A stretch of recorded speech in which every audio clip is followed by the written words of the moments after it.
예, 오늘 우리가 함께 나눌 말씀은 마태복음 4장입니다. 이 마태복음 4장을 보면 참 독특한 사건이 나옵니다.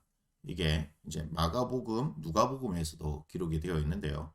예수님께서 요단강 세례터에서 세례를 받으시고 난 이후에 그 뒤에 보면은 광야로 가서 이제 마귀에게 시험을 받습니다.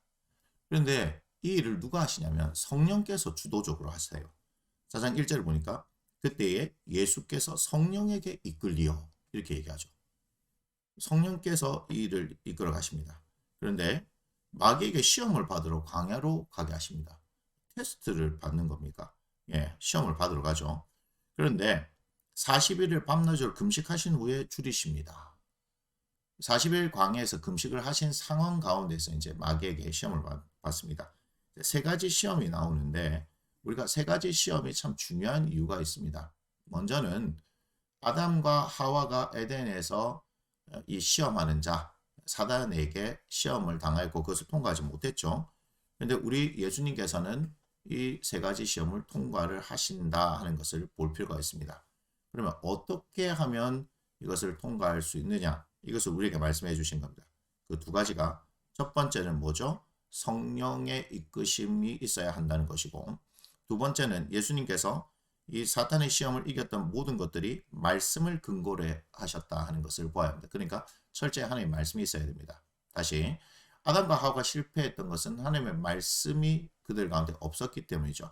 먹지 말라 이렇게 했는데 예, 먹으면 반드시 죽는다라고 하나님께서 말씀하시는데 죽을까 하노라라고 그들이 이제 말을 바꾸는 것을 우리가 창세기를 통해서 볼 수 있잖아요. 근데 예수님은 분명하게 시험하는 자에게 말씀으로 그 근거를 가지고 이제 그 시험을 통과하시잖아요.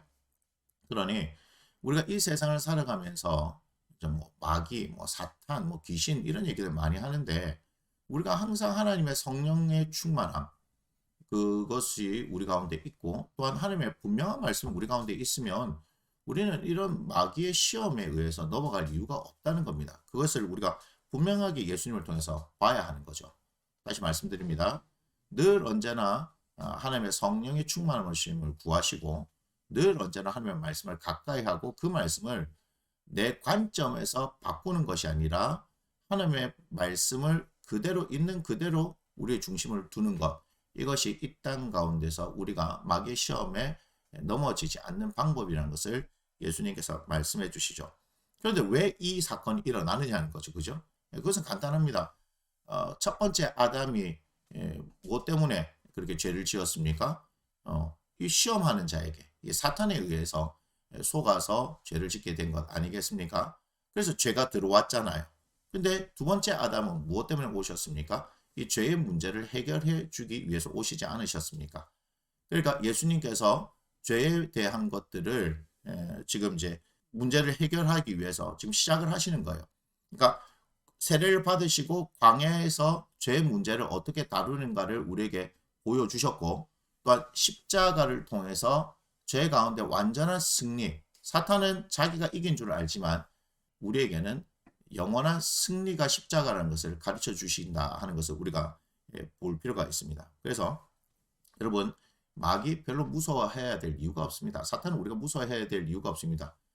예수님을 믿으면 우리 안에 성전 삼으시고 성령이 거하시고 또 우리는 이와 같이 지금 여러분들이 이 방송을 보고 있다는 것 자체가 하나님의 말씀에 귀 기울이고 그 말씀대로 살겠다는 뜻이지 않습니까? 그렇기 때문에 우리는 이 땅을 살아가면서 마귀의 어떤 시험에 걸릴까 이런 걸 걱정할 필요가 없어요. 근데 우리가 주의해야 될 것은 뭐죠?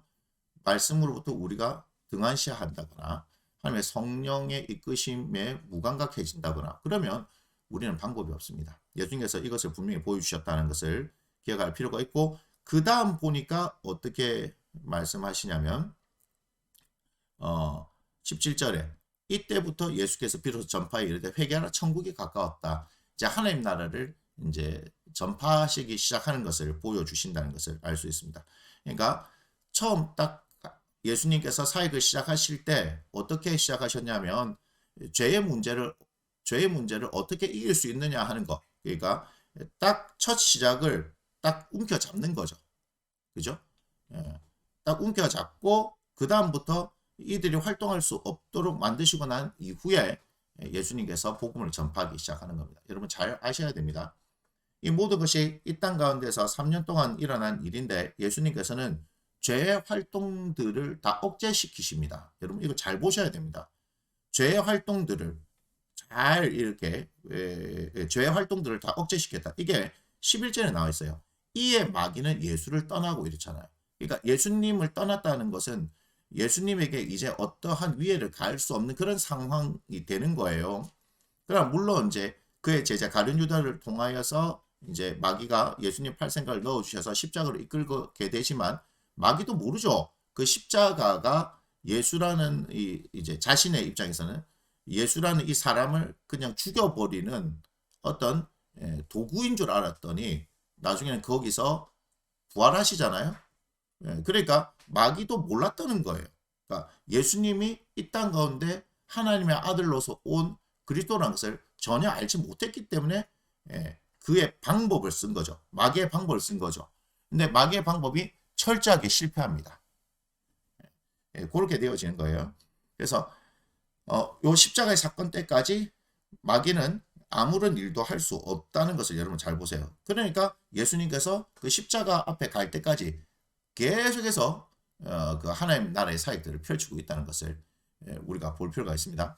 그렇게 하고 난 이후에 예수님은 당신이 이 땅 가운데 3년밖에 없을 것을 아시기 때문에 당신 이후에 이 복음이 끊임없이 전파되어야 할 것을 아시고 18절부터 보니까 이제 사람 낚는 어부로서 베드로, 안드레, 야고, 요한을 부르시는 제자들을 부르시는 장면을 보게 되어지고요.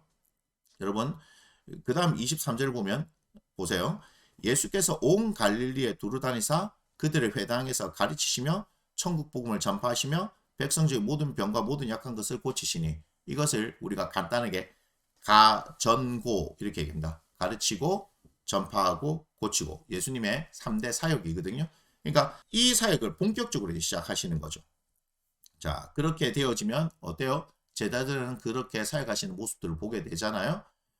그리고 이들도 예수님께서 죽으시고 부활하시고 난 이후에 오순절에 마가의 다락방에서 성령 임하고 나니까 그와 같은 역사들을 했다는 것. 이거 중요합니다. 왜 그래요? 예수님께서 요단 세례터에서 세례를 받으실 때 성령이 임재했다는 것. 여러분 기억하셔야 돼요. 그래서 성령이 그분에게 임재하고 난 이후에 하나님 나라의 사역을 이 땅 가운데 펼쳤다. 다시 제자들도 마가의 다락방에서 성령이 임하고 나서 이 예수님의 사역, 하나님 나라의 사역들을 이 땅 가운데 펼쳤다. 그럼 오늘날 우리도 하나님의 성령이 임하셔서 뭐 해야 하는 거예요?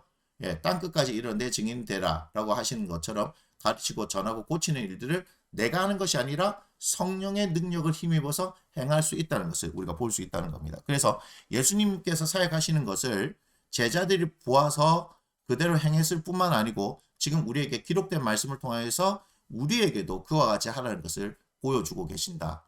자, 무슨 얘기냐?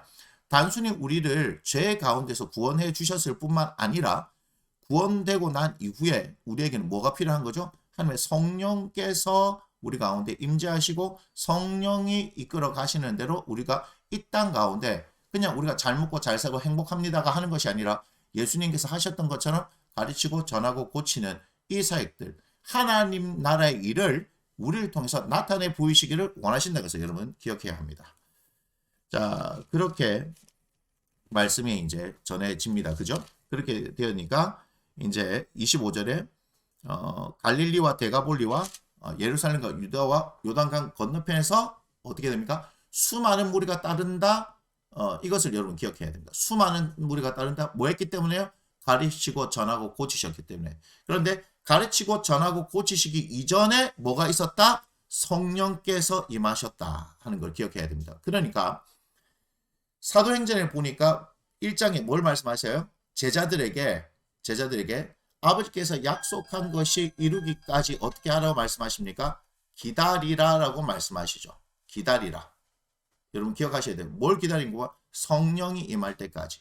예수님께서 죽음에서 부활하시고 40일 동안 이 땅 가운데서 하나님의 나라의 일을 말씀하시는 그 가운데에서는 제자들이 어떤 사역도 할 수 없었다는 겁니다. 그런데 어떻게 하죠?